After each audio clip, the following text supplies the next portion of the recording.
aqui falar desse tema tão complexo. Antes de começar a falar sobre esse tema, eu vou me apresentar. Eu sou a Monique, sou psicóloga e psicanalista.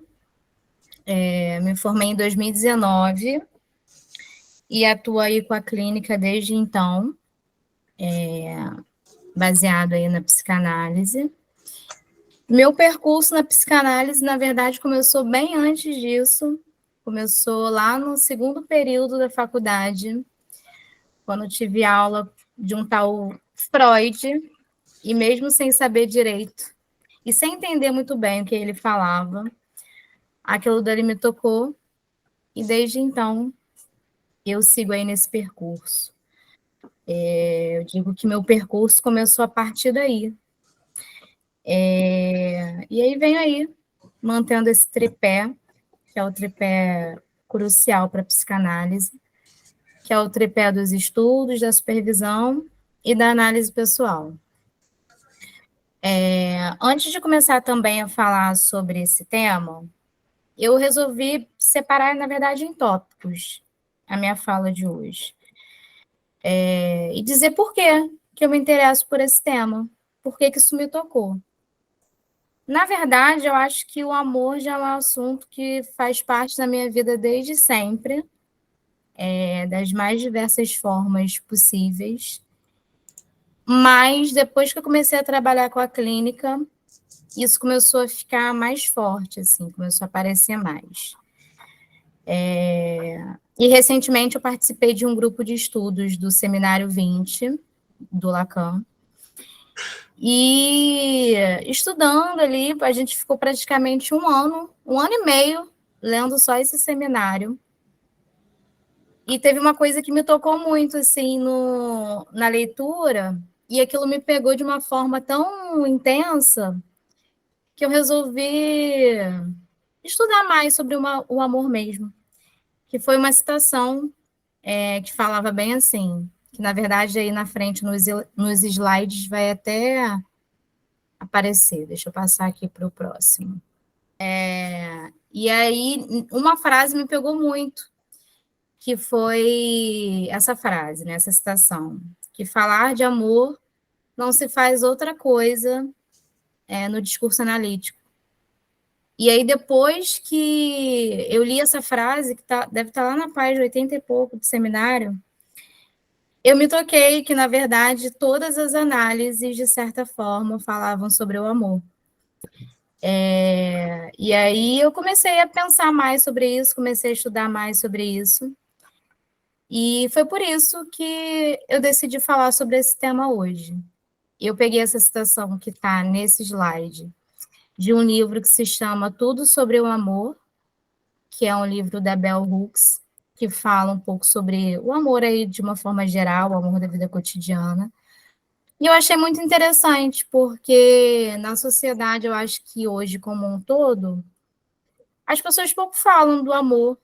É uma coisa que é difícil de falar, porque eu acho que, de certa forma, o amor escancara aí uma vulnerabilidade. E hoje as pessoas não querem ficar vulneráveis, não querem saber dos riscos que envolvem o amor. E por isso que eu acho importante falar sobre ele, porque ele faz parte da nossa vida, não só na análise, mas eu acho que na vida aí como um todo. E aí, agora eu vou passar para o próximo slide. E, na verdade, essa daqui é uma pergunta, uma provocação aí que eu quero lançar para vocês sobre o que é o amor. Alguém se arrisca a dizer o que é o amor? Alguém imagina o que seja o amor? Alguém tem alguma definição aí disso? Me falem aí. Posso sim, Fernanda. Depois, no final, tem uma parte só de indicações. Aí tem lá o nome do livro e o nome da autora. Mas me falem aí, gente, o que vocês acham que é o amor? Aproveita a Fernanda. Fala aí, Fernanda, o que é o amor para você?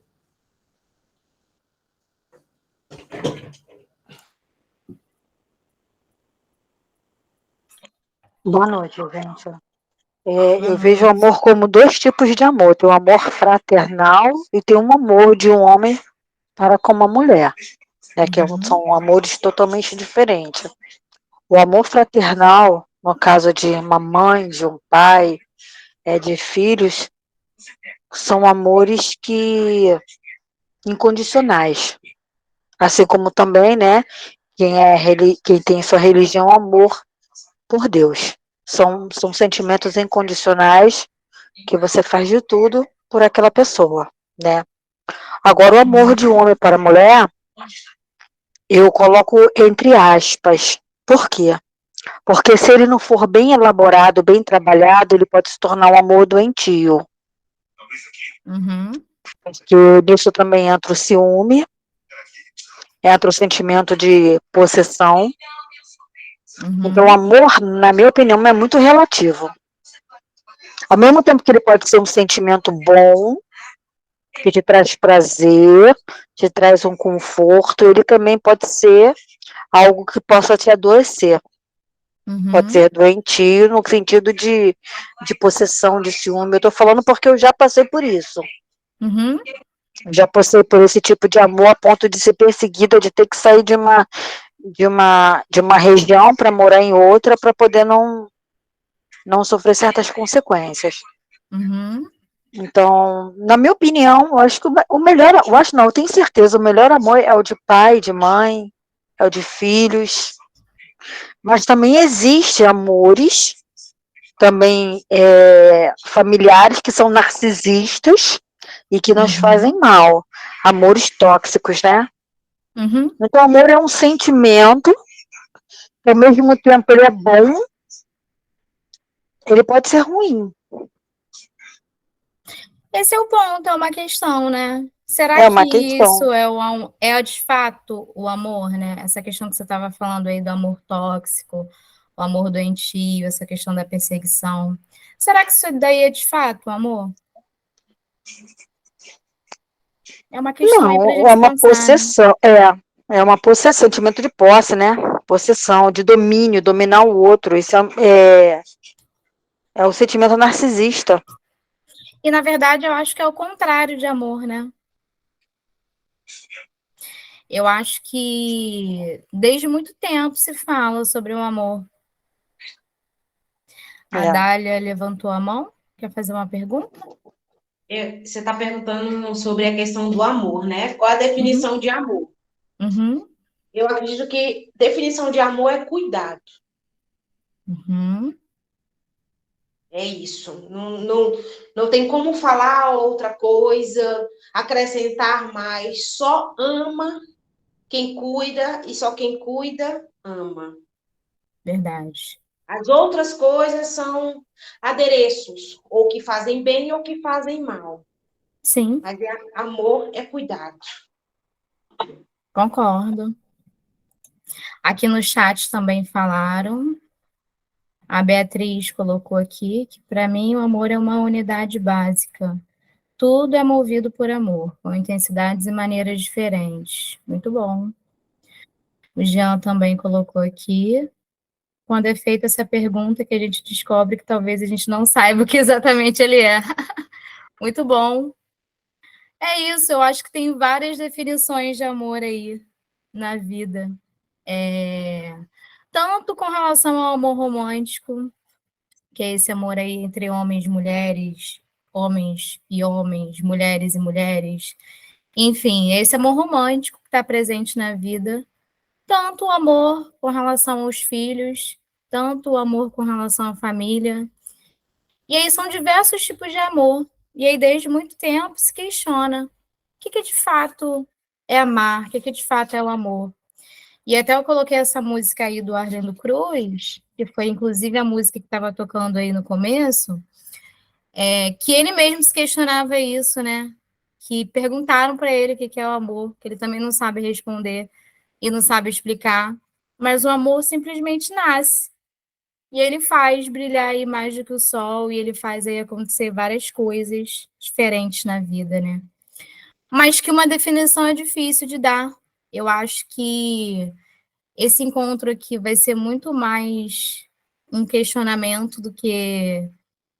eu trago, na verdade, muito mais perguntas do que respostas, porque o amor eu acho que é difícil definir, e difícil até de poder explicar o que é.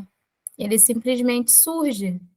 E eu acho também que minha intenção hoje é falar não só sobre esse amor aí que aparece na vida como um todo, mas o amor que tem aparecido nas análises. E o amor que tem aparecido aí também com essa experiência que eu tenho tido, na verdade, na clínica. E aí, antes de falar sobre esse amor na clínica, eu separei também um slide falando sobre esse amor aí da vida cotidiana. Deixa eu voltar aqui para o slide. E aí, nesse que eu separei sobre o amor da vida cotidiana, é que fala sobre, enfim, a questão do amor na vida, que o amor ele não está aí para preencher nossos vazios, que ele, na verdade, ele dá contorno aos vazios que estão presentes aí na vida.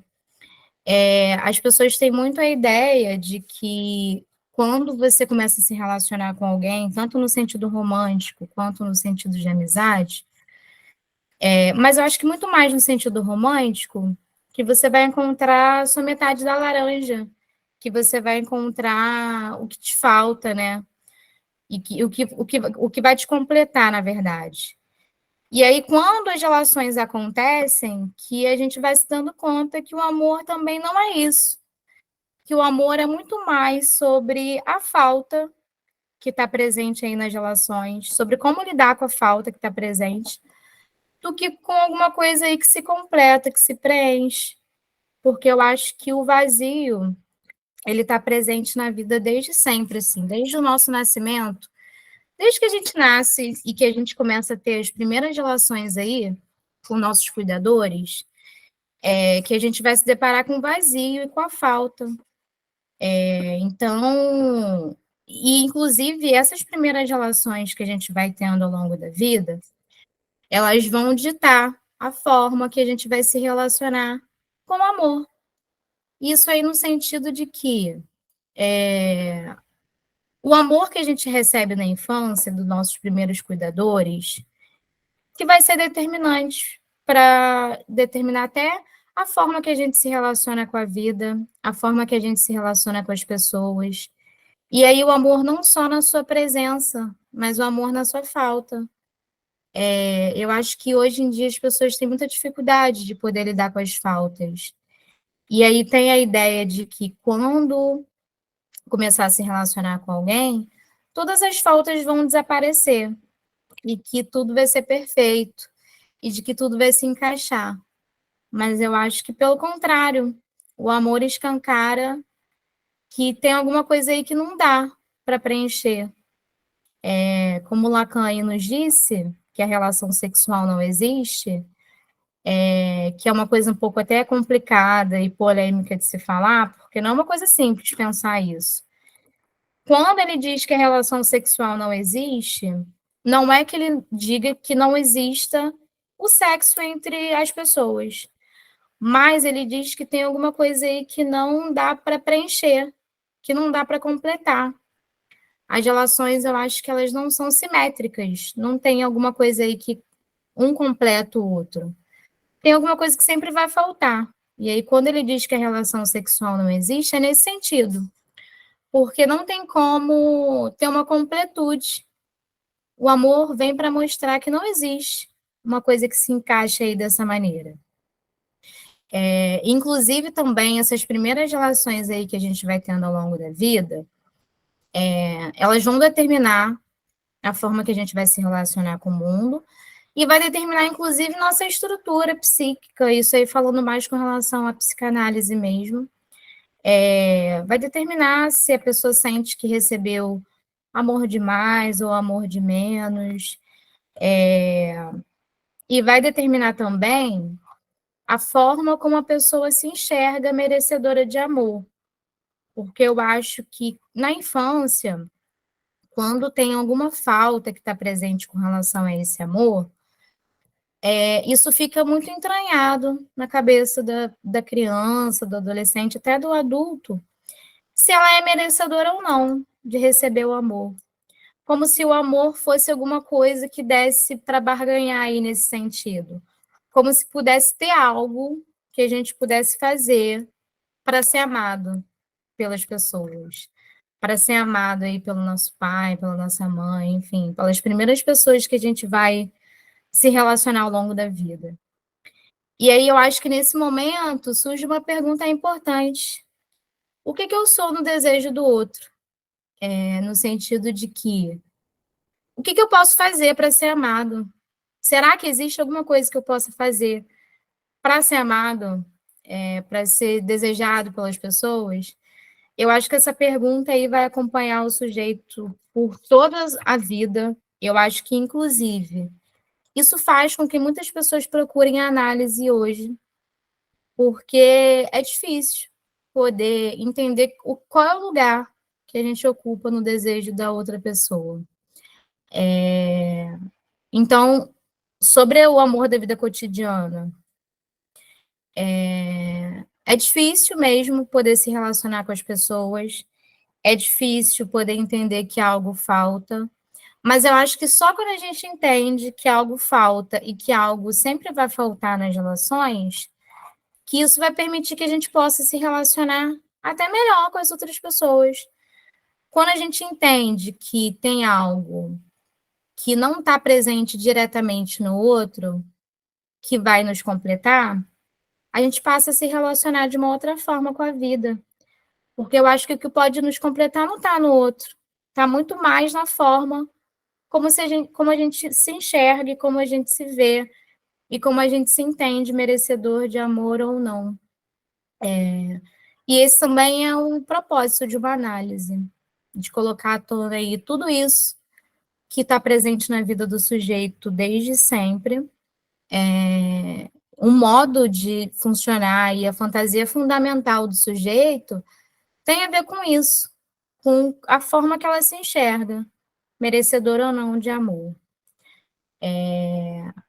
Então, eu acho que esse também é um gancho para a gente começar a falar sobre o amor numa análise.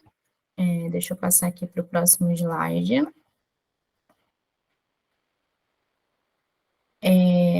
Então, nesse slide aqui, falar até um pouco da citação que eu falei no começo, que falar de amor não se faz outra coisa no discurso analítico, porque eu acho que se o amor ele aparece na vida aí de várias formas possíveis, está presente na nossa vida desde sempre, como não aparecer numa análise também? Porque quando eu falo aí do amor transferencial entre o analista e o analisando, é porque quando alguém nos demanda uma análise, quando alguém nos procura com algum sofrimento, ela também vai direcionar ali alguma coisa para a gente, que tem algo a ver com o sintoma dela. O sintoma disso que tem algo a ver com a fantasia fundamental de como ela se enxergou aí na vida, de como ela se sentiu merecedora ou não de amor, de como tudo isso a toca. Então, isso também aparece numa análise e aparece das mais diversas formas possíveis. Então, quando uma pessoa demanda uma análise, ela vem nos queixar, ela vem se queixar, na verdade, de que tem alguma coisa aí que não está funcionando para ela da mesma forma que funcionava antes. Então, ela direciona para a gente esse amor. E a falta do amor ou o excesso de amor, isso aparece também assim numa análise. E é importante falar disso também, porque, como eu estava falando antes, o amor ele não é entendido só nesse sentido romântico, sobre o amor no sentido romântico entre homens, mulheres e homens com homens ou mulheres com mulheres. Não é entendido só nesse sentido. Eu acho que para a psicanálise, o amor também é visto como aquilo que faz laço, como aquilo que permite que a gente possa estar na vida.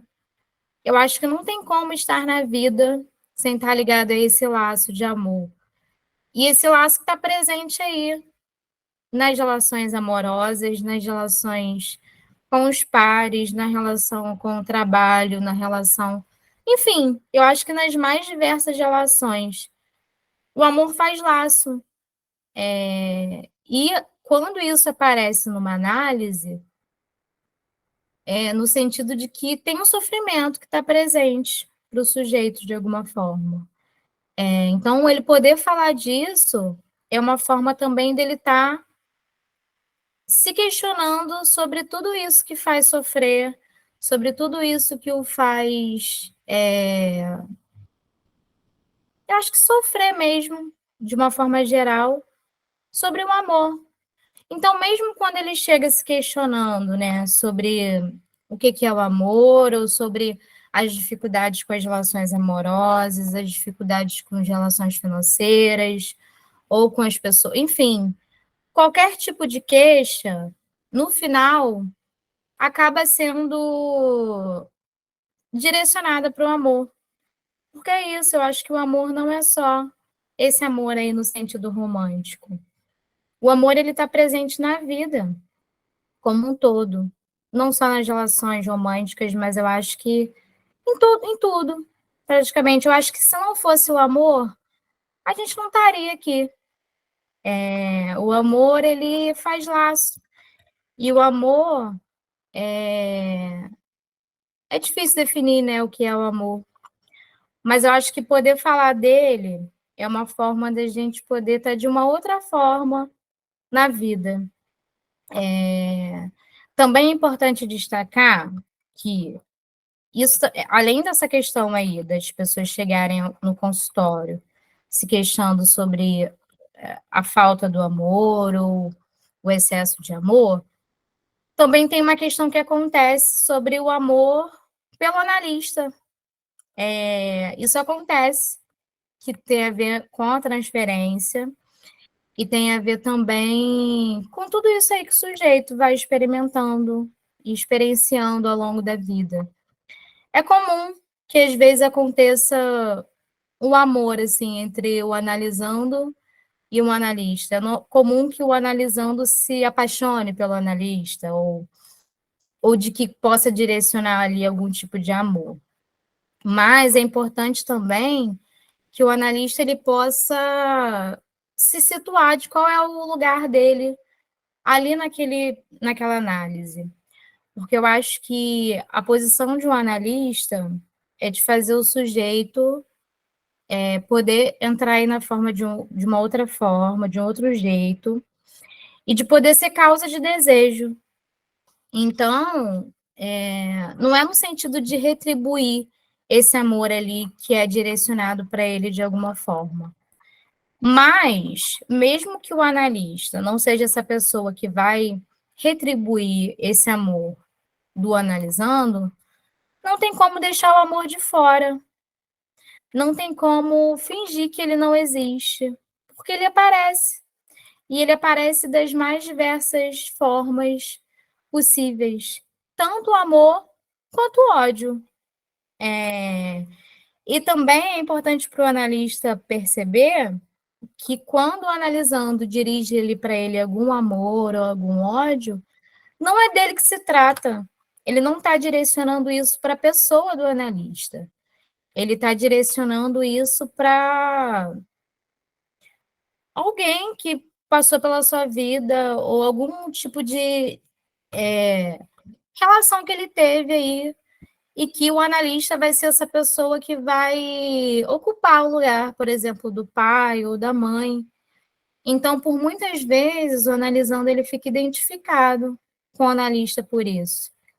E aí tem vários tipos de transferência, né? Tem a transferência que Lacan fala, transferência positiva, transferência negativa. Mas como poder como o analista pode se situar de que ali não se trata dele, ali não é ele que está em jogo, é o analisando. E aí acho que é por isso que é importante fazer análise pessoal, fazer supervisão. Isso aí que os colegas falaram tão bem nas outras palestras, de que é importante o analista poder se situar. sobre qual é o seu lugar ali naquela análise. Que não é no sentido de rechaçar esse amor aí, que chega do analisando, mas que também não é no sentido de poder retribuir. Então, o analista vai precisar se servir desse amor para fazer com que a análise possa fluir, com que a análise possa tomar aí um rumo diferente. Inclusive, Freud fala sobre isso no texto que é Observações sobre o Amor Transferencial, que ele fala muito bem sobre essa questão, sobre como o analista pode se situar aí nesse sentido, de poder entender que tem alguma coisa aí que não é direcionada a ele, mas também poder colocar em evidência o amor. Então, acho que tem dois lados, né, desse amor transferencial. Tem esse lado aí de o analisando acabar direcionando algo para o analista, e tem algo de uma queixa que chega também do analisando com relação a como está o amor aí na sua vida como um todo, com relação à sua ausência, com relação à sua presença. Então, eu acho que o amor, ele ocupa um lugar aí fundamental na vida como um todo. E o amor também, que o discurso capitalista, que ele tenta eliminar.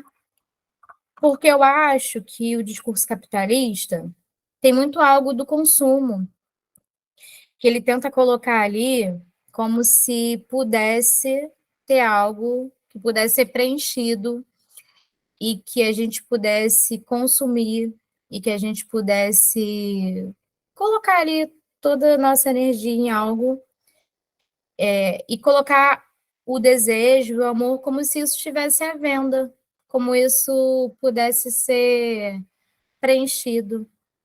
Mas o amor vem justamente para poder barrar aí esse discurso capitalista.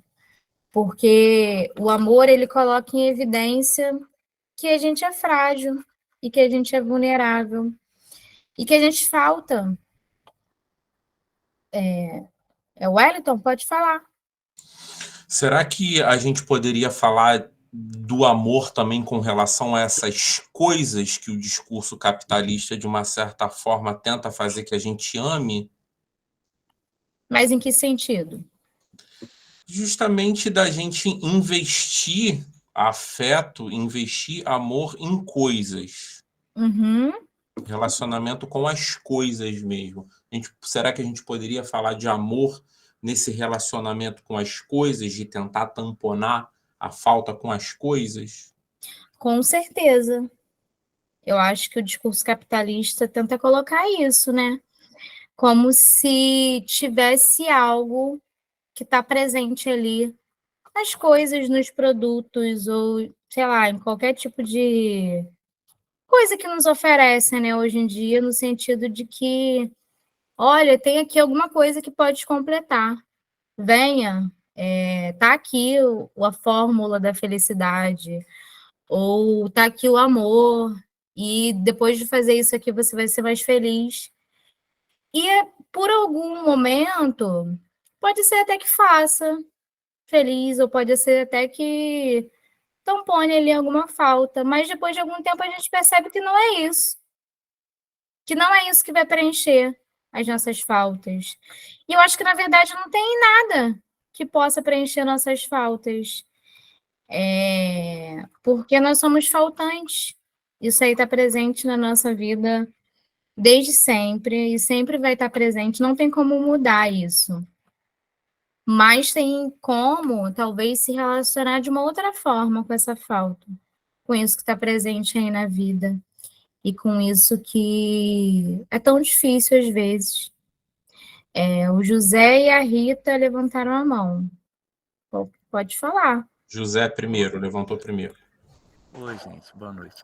Então, pegando até essa ideia, esse mote que o Wellington fez sobre essa questão do capitalismo e o amor às coisas, né? Eu vejo nessa questão que muitas vezes o capitalismo ele transforma também nessas coisas pessoas, né? Que são pessoas que são coisificadas como, por exemplo, um jogador de futebol. As pessoas acabam amando aquilo ali e ele é consumido não como uma pessoa, mas consumido como um produto, Uhum. não é? Um produto com muito merchandise em cima dele, com tantas situações de coisificação que as pessoas acabam adorando, né, certas pessoas, e despersonificando o lado humano, mas coisificando esse humano, que também é um produto desse capitalismo e leva um amor, como você falou no início muito bem, que não é amor, né? Seria Sim. isso. E poder entender o que é de fato o amor, né? Eu acho que o discurso capitalista ele vem justamente para confundir. Ele vem aí para fazer a gente se questionar sobre o amor. E eu acho que a psicanálise ela vai na contramão de tudo isso. Que ela vai numa outra ordem, num outro sentido. E ela vai no sentido de poder evidenciar que tem uma falta que está presente na vida. Como que a gente pode se relacionar de uma outra forma com isso? E não é fácil sustentar o discurso psicanalítico, porque eu acho que no mundo aí que propõe tantas fórmulas e tantas soluções para os nossos sofrimentos, poder se dar conta de que a falta ela está presente na vida não é uma coisa fácil, porque as pessoas entendem a falta como algo ruim, como algo que precisa ser preenchido. E a psicanálise vem para dizer que não, que tem algumas faltas que não dá para preencher, que tem algumas faltas que vão ficar aí para sempre. Pode falar, Rita, pode perguntar.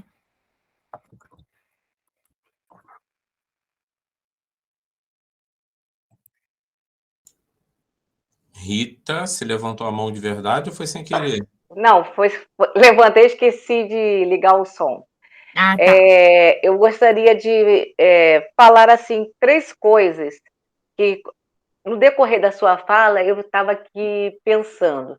Seguindo aí o gancho do José, né, que ele complementou o Wellington sobre o capitalismo, é muito importante que no capitalismo a gente perceber que o capitalismo ele valoriza muito o ter, né, as coisas, e não o ser. E a psicanálise ela vai valorizar exatamente o indivíduo, o ser. E aí quando você fala que essa falta que faz com que seja tão difícil a gente lidar com isso é justamente por nós sermos únicos, né? Eu entendo por esse viés aí. Então, ninguém é metade da laranja do outro, né? Ninguém vai completar o outro, porque desde o momento que nós somos únicos, nós só podemos nos relacionar com o outro como aquela definição que é dando um contorno, né? Eu achei isso maravilhoso, então eu consegui entender assim nesse viés.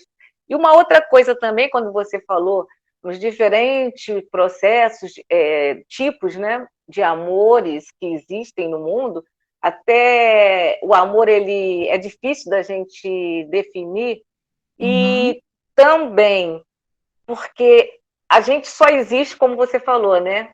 Porque o amor ele existe. Então, o amor é o início de tudo, né? E aí, levando também para esse lado da psicanálise, a gente pode, então, pode afirmar ou dizer-se que a psicanálise é uma relação amorosa, né? Sim. Entre o analisando e o psicanalista, né? Sim. Não deixa de ser uma relação amorosa, né? Um ato amoroso, né? Ali, né? Pois é, mas não é um ato amoroso nesse sentido, né, que a gente entende, como eu estava falando antes sobre essa questão do amor romântico, né? Eu acho que o papel do analista também sustentar que ali existe um amor que está presente. É uma relação de amor, né? Sim, não é para rechaçar isso, né? Porque eu acho que, principalmente quando a gente começa a atender na clínica, tem vários tipos de questionamento, né, que a gente se faz. Esse é um dos questionamentos, assim, que aparecem. E se o amor aparecer, o que a gente vai fazer? A tal da contratransferência, que é a questão de como o analista se sente com relação ao analisando. E a gente fica muitas voltas com isso, o que é para fazer, o que eu faço, se isso aparecer. E eu acho que é tratar isso com naturalidade, porque se o amor ele aparece na vida como um todo, como não aparecer numa análise também? Então, não tem como eliminar isso, não tem como fingir que ele não existe. E eu acho que isso também é até um gancho para poder falar sobre uma coisa que eu também separei, que o papel do analista, ele é de colocar em evidência isso aí que ficou muito escondido pelo discurso capitalista ou pelas coisas aí da vida, por tudo que envolve aí o processo da vida, que é o amor. Então, o papel do analista é colocar em evidência o amor. Então, como rechaçar isso? Como fingir que ele não existe? Eu acho que é uma tarefa impossível. O amor, ele está presente não só na vida, ele está presente nas análises. E o papel do analista não é de retribuir esse amor, mas de usar esse amor aí a favor do processo de análise e de poder fazer o analisando falar mais disso e poder fazer o analisando avançar nisso, porque eu acho que não é uma coisa fácil ser analista. Não é uma coisa fácil. É uma coisa difícil. Aí os colegas até falaram muito bem aí sobre isso nas últimas palestras. É uma coisa difícil. A gente fica se perguntando por que ser analista? Acho que é uma pergunta aí que atravessa todos os analistas, eu acho que como um todo.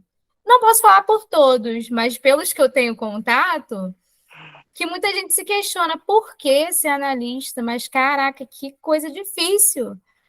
Mas eu acho que é pelo amor também. Eu acho que uma coisa que está ficando bem clara aqui nesse projeto do Escola Aberta, ao longo desses encontros, dessas palestras, é que a questão com a psicanálise é muito mais embaixo.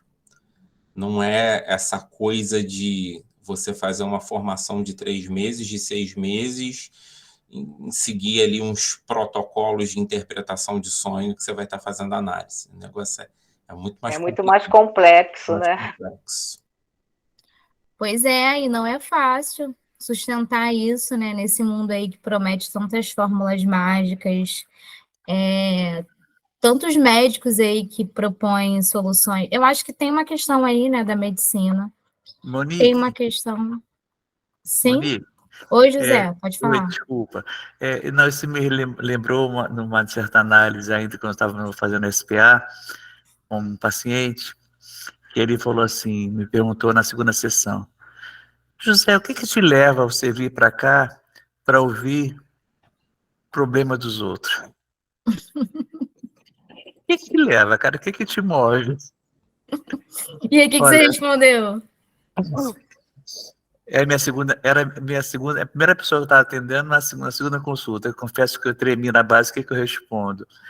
Aí eu falei assim, não, porque eu acho importante o meu papel.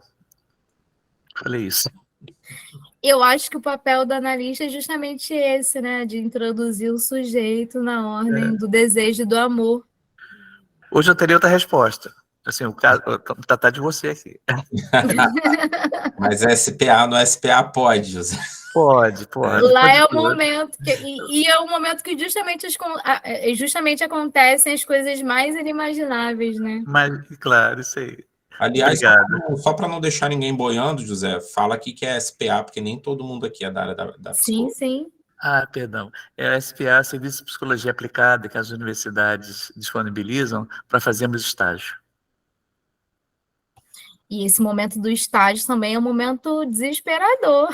Eu acho que, pelo menos para mim, foi uma coisa difícil, porque a Natália estava falando sobre isso ontem, sobre como é o atendimento psicanálise, e é difícil até como analista, assim, para quem está começando na clínica, é uma coisa difícil, Mas para quem é estagiário é uma coisa desesperadora. Porque é isso, o que que faz? O que que é para fazer? O que que é para falar? E não adianta, vai atravessar as nossas questões. Na primeira pessoa que aparecer, sempre atravessa as nossas questões. É incrível. Não tem como não atravessar. Como que não atravessa? E também Lacan fala sobre isso, né?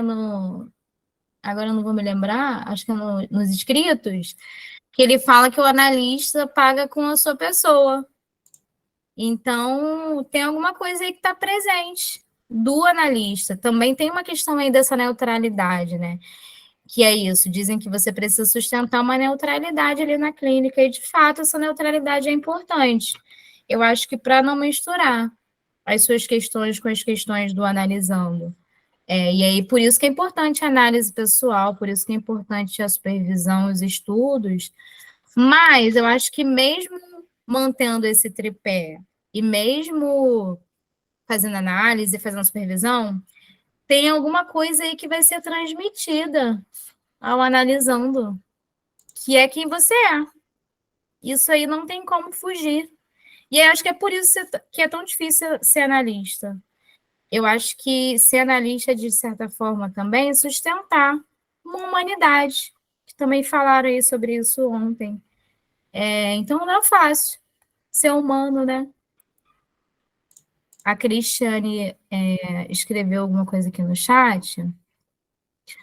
Vejo que há uma intimidade, e o amor aparece sempre na intimidade. O amor revela quem as pessoas são de confiança. Concordo. A Fernanda também falou aqui. Sim, verdade. Diversos cursos de psicanálise com duração de meses. Porém, a psicanálise é estudo muito profundo do inconsciente do ser humano, no qual devemos saber o nosso lugar e temos cuidado extremo com a vida do outro. Com certeza, quantos cursos de psicanálise que aparecem hoje por aí, de que é isso, venha, faça um curso de 6 meses e você será psicanalista. E antes, o estudo do próprio inconsciente, né? A fazer a grande obra, como Lacan diz, em si mesmo, em primeiro lugar, antes de meter o bedelho de atender na clínica. E olha que essa é uma das primeiras coisas que Freud falou, né, nos seus artigos técnicos, de quanto é importante fazer análise. Mas eu acho que fazer análise também não é uma coisa fácil. Mas que para ocupar essa posição de analista é fundamental. Não tem como ser analista sem fazer análise hoje em dia. E só depois que você começa a fazer o processo de análise, que você se dá conta ali de tantas coisas, que você pode ocupar o lugar de analista. Eu acho que tem coisas aí muito profundas. A Dália levantou a mão, pode falar.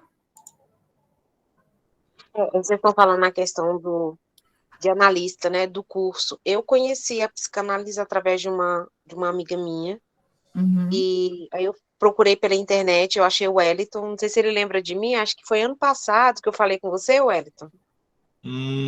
Dália, tanta gente. De Brasília. Acho que sim, acho que sim. Aí eu conheci, acho que eu tive umas 2 consultas com você, achei bem interessante a área, né? Porque realmente é o autoconhecimento, né? A gente só pode ajudar outras pessoas conhecendo a si mesmo, né? Sim. Aí, inclusive, até comecei a fazer a faculdade de psicanálise, tive que parar por questões financeiras. E acho bem interessante, eu sempre acompanho o Wellington nas redes sociais dele, e realmente não é fazer um curso, né? E antes de entrar nessa faculdade, eu vi os cursos, seja psicanalista em 2 meses, 6 meses. Não sei se o Wellington recorda, que até falei com ele sobre esse assunto, eu falei, mas 6 meses? Aí ele me explicou, assim, depois que eu fui entender, que eu fui a fundo para saber o que realmente era um psicanalista, o que ele estudava, e realmente não é ter um certificado ou um currículo, né? Realmente é a prática. É a prática. Pois é. E o autoconhecimento da gente mesmo, né? A análise começa conosco. Pois é. Com certeza. E eu acho que ser psicanalista hoje é poder se dar conta de que a formação é eterna. A formação é para sempre. Porque eu acho que tem um processo aí de se autorizar analista, que eu acho que é uma coisa que a pessoa vai poder se dar conta na própria análise pessoal sobre, enfim, por que ser analista, ou por que aquilo o toca de alguma forma, mas que mesmo se autorizando o analista de certo modo, a formação é contínua e é constante e é para sempre.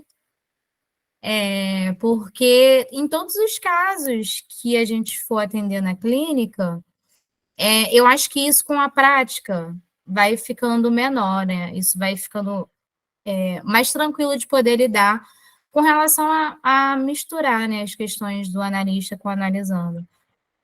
Vai ficando mais tranquilo nesse sentido, mas vão ter casos que vão nos tocar mais. Como poder lidar com isso? Eu acho que a análise pessoal vem para poder separar as coisas. Ali na análise pessoal é o momento que o analista vai poder ser humano, porque eu acho que não é fácil sustentar essa posição. A Fernanda falou aqui. Achei um absurdo quando vi anúncio do curso de psicanálise por uma determinada rádio. A própria rádio oferece por um ano, com valor de baixo custo. É complicado, porque eu acho que isso cresceu. Eu acho que isso já existia antes, mas eu acho que com a pandemia isso ficou ainda mais intenso, com essa questão aí do oferecimento de cursos, né? Com o surgimento dos cursos online, isso daí virou um fenômeno. A praticidade, né? Não digo que você não possa estudar a teoria psicanalítica dessa forma, né? Uhum. Mas se tornar psicanalista já é outros 500. Você pode ser, e aí eu vou tocar um pouquinho na ferida, você pode se tornar um bacharel em psicanálise, mas psicanalistas já são outros 500. Você pode ser um teórico em psicanálise, mas psicanalista, o buraco já é mais embaixo. Pois é, eu acho que a Fernanda falou que isso me deixa triste porque banaliza todo estudo. Com certeza, e eu acho também que essa também é uma discussão com relação às faculdades, né, de psicanálise, que há um tempo estavam sendo propostas aí, nem sei como é que ficou, se foi Não é aprovado, se não real, foi. já tem e está expandindo. Tem mais faculdades aí expandindo. Vão vir agora para o segundo semestre com o bacharelado em psicanálise. Já é real, já. A primeira turma da primeira faculdade já tem 1 ano e meio já tem 3 semestres. É complicado, porque o que esses Unip cursos aí ou propõem? Oi, Dália. Eu entrei nessa faculdade da Unite e eles falaram que foi a primeira escola que surgiu essa questão da psicanálise. Inclusive, são 4 anos de estudo, né?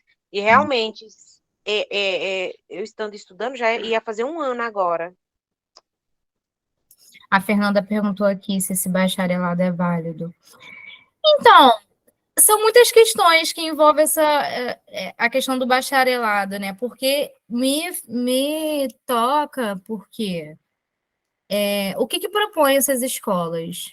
Porque eu acho que existem aí as pós-graduações, existem aí os mestrados, e que isso daí faz parte, e eu acho que poderia existir uma faculdade de psicanálise.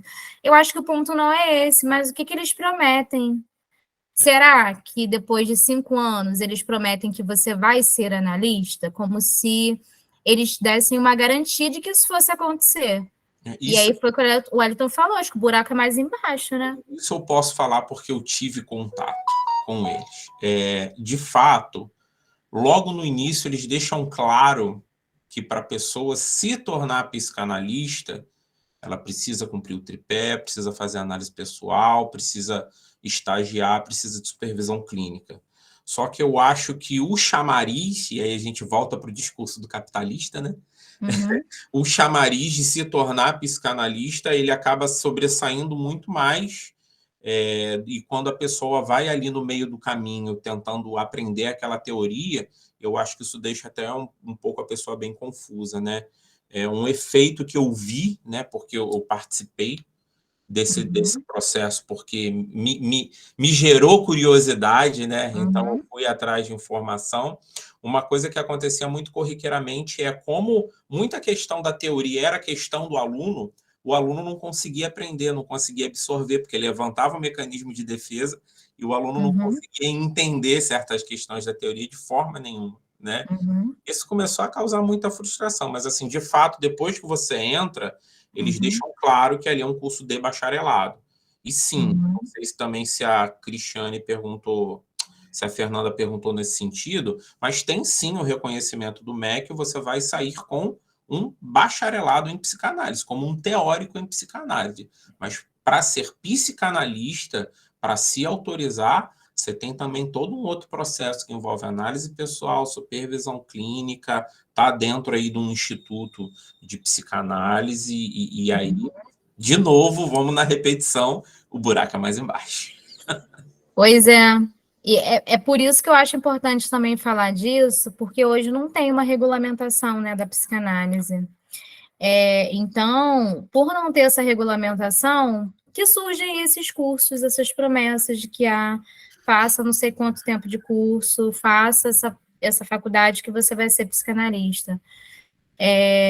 Então, acho que, de fato, o buraco é muito mais embaixo. Na verdade, a coordenadora ela comentou comigo que o que aconteceu. Eles iam fazer um curso livre de psicanálise, como mas eles viram que eles tinham tanto conteúdo que cumpria as horas para se criar um bacharelado. Então, realmente, a Uninter foi a primeira faculdade a propor isso ao MEC. Achei até que eles conseguiram, com uma certa rapidez, né, criar toda essa estrutura e aprovar, mas agora vocês podem esperar, tanto que já tem 1 ano e meio e até hoje só a Uninter tem, né? Mas eu já tenho informação que outras faculdades, como a Estácio, entre outras, aí já estão formalizando o bacharelado em psicanálise, e muito provavelmente para esse próximo semestre agora, ou ano que vem, já vai ter mais faculdade aí oferecendo.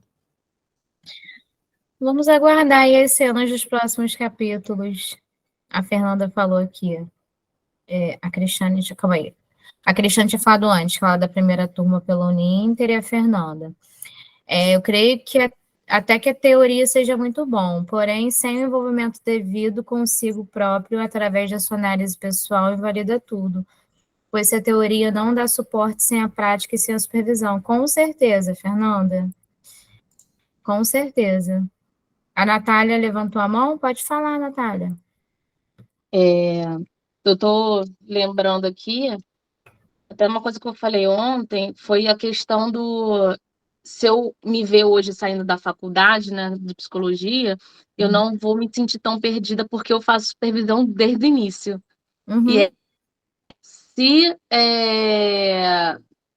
a faculdade não direcionar, entram com uma visão, e dentro da faculdade que a gente vai, assim, crescendo mesmo, que a gente vai vendo outros conteúdos, vão vendo outras coisas, outras possibilidades, outros desejos vão surgindo, mas simplesmente fazer a faculdade de psicanálise, sair de lá sem uma análise, fazer uma análise 5 anos sem entender como que é um processo de análise, como que eu vou fazer lá dentro, sabe? Dentro do set analítico, o que eu vou fazer?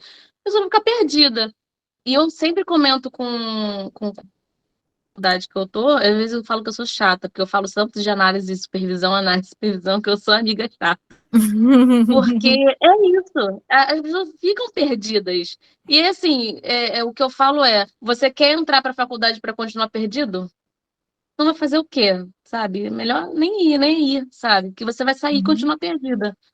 Eu acho que é um pouquinho por aí também, né? Se às vezes a gente já fica perdido com análise e supervisão, imagina sem. Eu acho que tem alguma coisa aí que é imprescindível, eu acho, para a formação de um analista, né?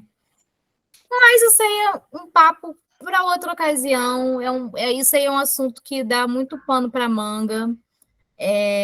Eu acho muito importante poder falar disso.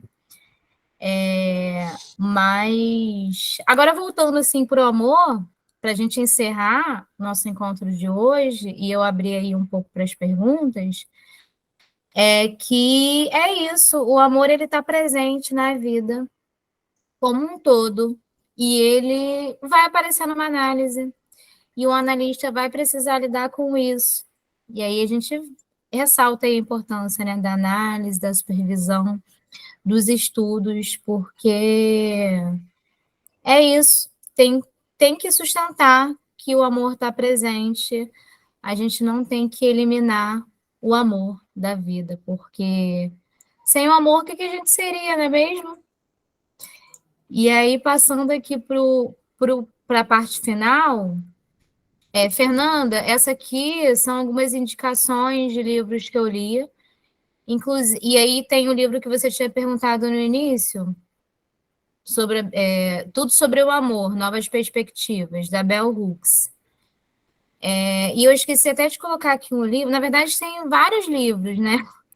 Mas eu esqueci de colocar aqui um importante, que é o Observações sobre o Amor Transferencial, que não é um livro, né? Que é um artigo que faz parte de um livro do Freud, que é Observações sobre o Amor de Transferência. É muito importante aí para os analistas, para quem está querendo se embrenhar pela psicanálise.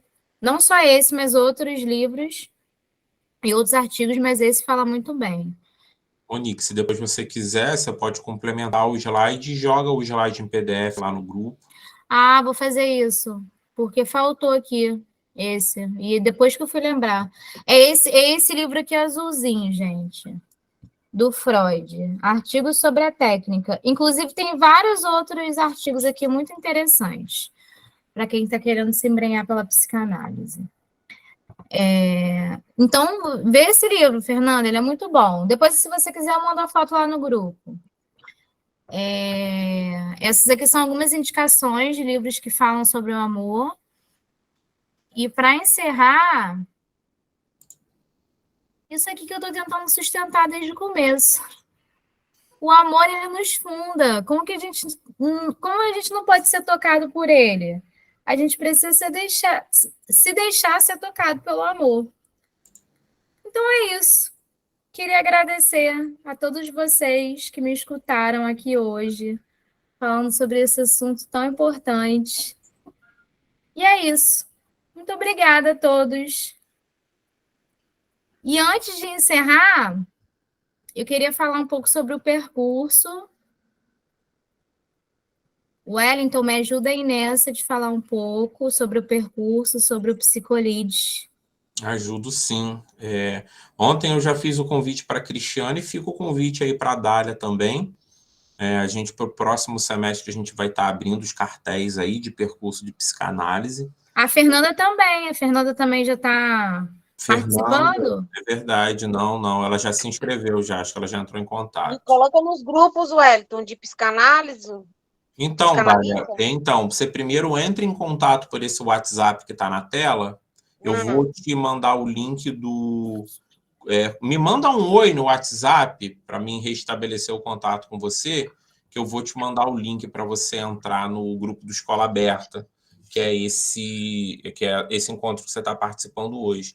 Aí lá você vai ter acesso ao que a Monique vai enviar e eu vou mandar o número de telefone lá do Instituto, que aí você entra em contato, faz uma entrevista e participa sem compromisso de um encontro nosso, para vocês conhecerem um pouquinho do nosso trabalho no Instituto. É esse o número de telefone que está nesse slide que a Monique colocou. Tirar uma dúvida.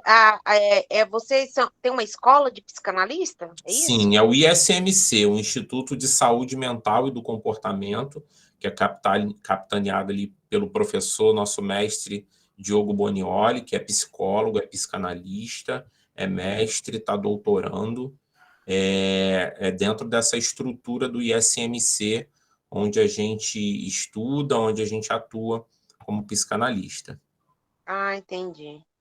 Vocês vão entrar em contato nesse número, mas a secretaria está de férias, então provavelmente vocês só vão ter resposta a partir da semana que vem. Que é o mesmo número também para quem quiser o certificado desses encontros. Isso que eu ia falar. Para quem assistiu ao vivo, vale como hora complementar para a faculdade, tá? Então, quem tiver interesse no certificado, também entre em contato nesse número, que o Instituto emite para você o certificado. Tem uma taxinha de emissão de R$5, só para a emissão mesmo do certificado, e vale, se eu não me engano, vale 3 horas complementares aí para quem está estudando. É isso. Eu estava esquecendo de falar nisso.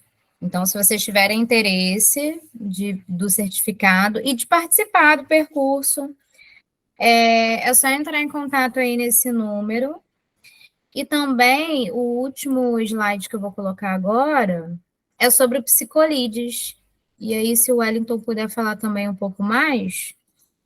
E o Psicolides é o parceiro desse projeto da Escola Aberta, que é um serviço de marketing para terapeutas. Então, para quem já é terapeuta, para quem já atende e não entende nada de marketing digital ou nem quer saber nada de marketing digital, o Psicolides faz esse serviço não de administração de rede social e nem de administração de perfil, mas de criar uma campanha impulsionada para o terapeuta dentro do Meta Business, que hoje contempla Facebook e Instagram, com o objetivo de você conseguir aí pacientes pagantes para a sua clínica para poder desenvolver o seu trabalho. Então, é um serviço que ajuda muito, principalmente quem está começando, quem ainda não tem carteira de cliente, quem está começando a abrir agenda agora.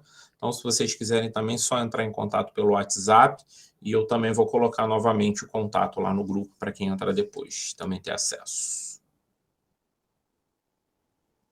Eu vou parar aqui, então, a apresentação. Depois, se vocês quiserem, eu envio lá os slides. E se por um acaso alguém que estiver aqui não se inscreveu para a Escola Aberta, não está no grupo, eu vou mandar aqui rapidinho no chat o link para vocês se inscreverem, porque no final do formulário que vocês preenchem, tem lá o link para entrar no grupo, né? Para entrar no grupo. E aí, para vocês participarem do grupo, vocês têm que estar com a inscrição no Escola Aberta feita. Aí depois vocês copiam aí no chat e entram aí no Google Forms para poder preencher. Pronto, coloquei. Obrigada, Wellington. Estava aqui olhando minhas anotações para ver se eu esqueci de falar alguma coisa. Mas o amor também é sobre isso, né? É sobre a falta. Então pode ser que tenha faltado aí alguma coisa. E é sobre isso. E tá tudo bem. Queria abrir aí para perguntas, se vocês tiverem alguma. Você manda aqui no grupo, no chat, o link, né? Para quem não se inscreveu ainda e não está lá no grupo do Escola Aberta. Monique. Oi, José. Olha, foi maravilhoso, fechou com chave de ouro nossa escola. Assim, Obrigada. fala sobre o universal o amor. Olha, perfeito. Parabéns, tá? Muito Obrigada, José. ótimo. Nada. Parabéns. Acho que fechou. Adorei. Obrigado, Jean. No final das contas, é tudo sobre o amor. Sim, é do amor que se trata, né? Então é isso, gente. Muito obrigada pela presença de vocês. Foi muito bom falar aqui sobre o amor e que a gente possa aí continuar a falar sobre o amor na vida e nas análises, tá bom? E que em breve tem um novo ciclo, né, Wellington, de palestras. Pois é, então vocês fiquem atentos. Provavelmente a gente vai manter o grupo do Escola Aberta ativo, a gente não vai fechar, só vai fechar para comentário. E aí a gente está vendo a possibilidade de voltar com um novo ciclo de encontros nas férias aí do final do ano, entre dezembro e janeiro, provavelmente janeiro, que dezembro a gente dá uma parada. E aí, em janeiro, a gente volta com os encontros no decorrer das férias aí. É isso. Muito obrigada a todos. Tenham uma boa noite, boa sexta-feira e bom final de semana. Obrigada, tá, gente? Boa noite. Espero um presente aí ao longo desse mês de julho. Nos vemos em breve, em próximas lives, em próximos projetos, ou quem sabe no percurso, né? É isso. Até.